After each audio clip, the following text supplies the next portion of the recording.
Hey everybody, thank you for coming back. www.straightfelon.com. Please like and subscribe.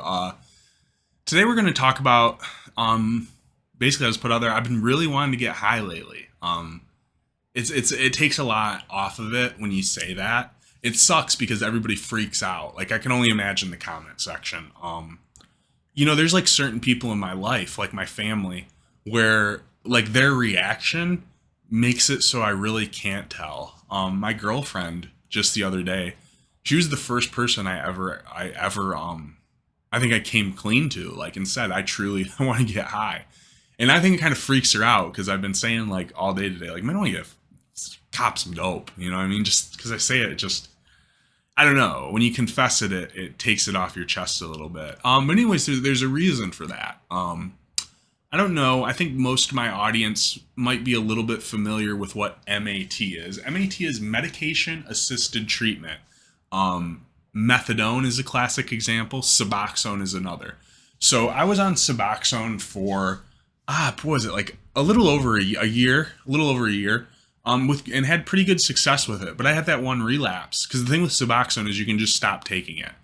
So when I had that relapse, my probation officer was really pushing heavy for me to get on what's called the sublocade shot, which is a once a month Suboxone injection.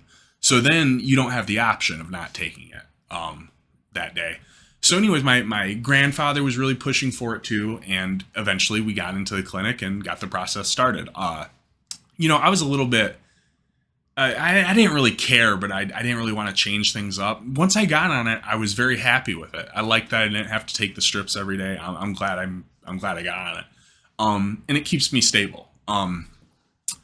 So what I didn't know is that insurance doesn't cover it the way it does Suboxone. Suboxone, I think was like $10 a month.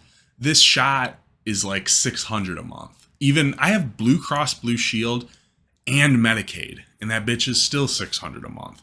Now, I think I've mentioned before to you guys, my family has money and they're willing to pay that. But it turns out, for whatever reason, they, after all this push, they hadn't been paying the bill. And for some reason, they gave me 4 months worth of shots before they finally, cut off for lack of payment. So I go in there 2 weeks ago now to get my monthly shot, and they don't have it. And they explained the issue, and I said, okay, I'll get it paid for. And they asked me if I wanted a script of Suboxone to hold me over till next week. And that's another thing, the clinic's only open 1 day a week, so I only got 1 day to try. And I was like, you know what, no, I'm fine, I can last another week. I think I'd like to see how I feel, because I know it's just, even though it's a monthly injection, it doesn't, at 30 days you don't just suddenly drop off. So I pushed another week, and towards the end of that week I could feel it. I started having some cravings. And I go back in Wednesday, and I'm like kind of glad that I was going to get the shot, because like I said, I had been thinking about using for the first time in a long time. When I moved into this house and started working on fan sites, there was a time I was just sitting around and I realized I didn't think about getting high today or yesterday or that, it's been I thought, like, man, I can't even remember. It's been days. And that had never happened. I couldn't go an hour without thinking about getting high. And it blew my mind. And I would go days without, and I'd be like, oh yeah, yeah. And it would be crazy. It was like the coolest thing, because I never had that obsession lifted. So it's very noticeable when it came back. So I go into the clinic that day, eagerly awaiting my shot. They don't have it, because it turned out my family didn't pay for it over credit card. They mailed a check, even though, with how time sensitive this thing was. So then I'm like, okay, you know what? Just, get the script sent to the pharmacy. That'll hold me over for another week, and then I can get the shot, because it'll be for sure be there next Wednesday. So they tell me, okay. And like I said, I'm not in hardcore withdrawal. Even now, days later, I don't feel that bad. But a couple hours went by, and suddenly I realized it's 8 p.m. and my script hasn't been called in, and now the doctor's office is closed until next Wednesday. So there's nothing. I can't get anything. And I start panicking. And then I start thinking too, I don't have to report to probation until November. And that's a big trigger to me. Opportunity.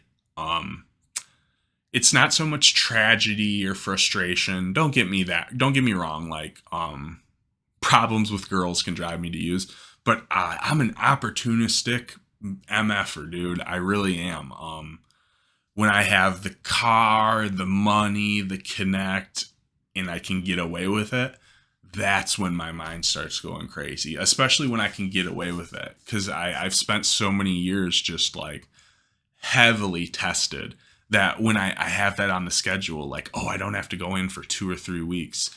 I mean, that really can be, gets the monkey kind of clawing on the proverbial back. And like I kind of live in the hood, and I go on walks every night, and I found myself kind of just wandering a little bit further and further into the east side, like wondering maybe somebody will approach me. And I don't know if I look too presentable now or what, but nobody does. Kind of surprises me. But anyways, I don't know why I'm doing this, because I don't want to. I've even thought about it, like, could I even hype myself up into using? Because I don't want to throw away everything I have. And I don't even want, it's not even like, when I relapsed this last time, I bought $2,000 worth of shit. I literally bought every different type of thing you could get. I wanted to get like oblivion. That's what I was aiming for. As opposed to right now, I just want to, take away this little like electricity that's going through my skin. This, you have a medication in your body for long enough, and you notice when it's gone. You don't feel normal. It's like I can't focus on anything because there's this little thing in the front of my brain that just, this little voice that's just saying, get high, get high, get high. And it drives you nuts. It took me all day to finally sit down and do this because I've just been walking in circles. So anyways, I do know one strategy. Like I said, opportunity is a big trigger when I know that I can get away with it. So I had an idea. I texted my probation officer. Usually, today is Sunday. Usually I'll go home and do laundry Sunday. And to clarify, home is kind of near the probation office. And I decided, you know what, I'll go do laundry Monday, and I'll go see my probation officer also Monday. And because I know she's in office, so I just volunteered to go in and say hi. I told her I was struggling because I know now, like, I do not want to go in there dirty. I don't think she'll drop me, especially if I volunteered. Like, I think she probably won't even do it. Maybe she will, but I don't. That's a scary thought, going in there dirty.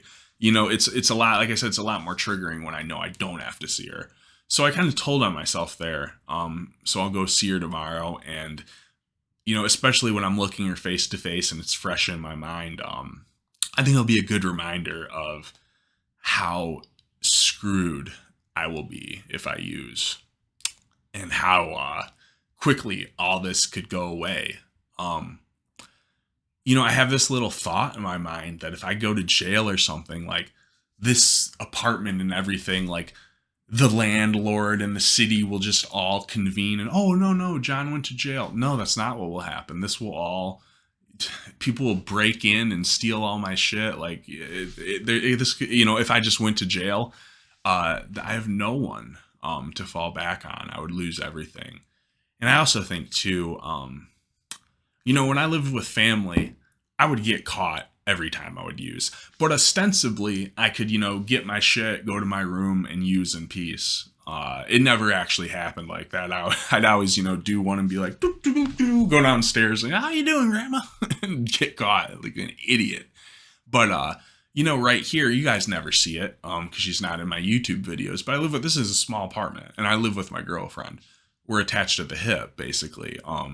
She would know so quick if I used, and I would look like such an asshole. She's a pretty empathetic person. I think if I would have just like naturally relapsed, if I would have like just came back like, sorry, babe, especially with what happened with insurance and my medication, she'd probably be understanding.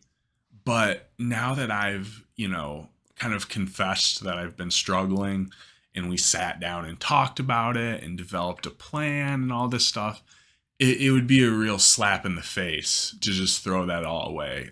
Especially now that I've broken that barrier of saying like, hey, I need help. Because the question would be, well, why didn't you ask for help again? You were able to do it that one time. And I don't know. That's one of the reasons I made this video. Is I've literally never been able to tell on myself like that before. It didn't totally kill the craving like I thought it did, but it definitely helped. It sucks putting that off on other people. I know that's what, your loved ones and support network are for, but that's a shitty thing to throw on somebody. Like, hey, I want to shoot fentanyl. Like, I want to do something that'll potentially, leave you with my lifeless carcass.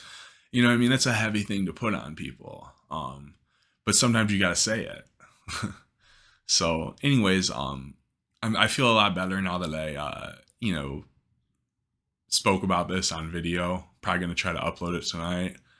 Don't worry. I'm not going to use sometimes, I don't know. It's like I said, I get real in my head about like the comment section, be like, no, and it's like, no, listen, dude, don't worry. But I'm glad if you listened. It really helps me to make these videos. So I thank everybody that listens until the end. Please like and subscribe. Check out my website, or don't. Just keep watching the videos. I appreciate everybody. You don't have to subscribe to be a fan. So I appreciate you. And with that, good night, everyone.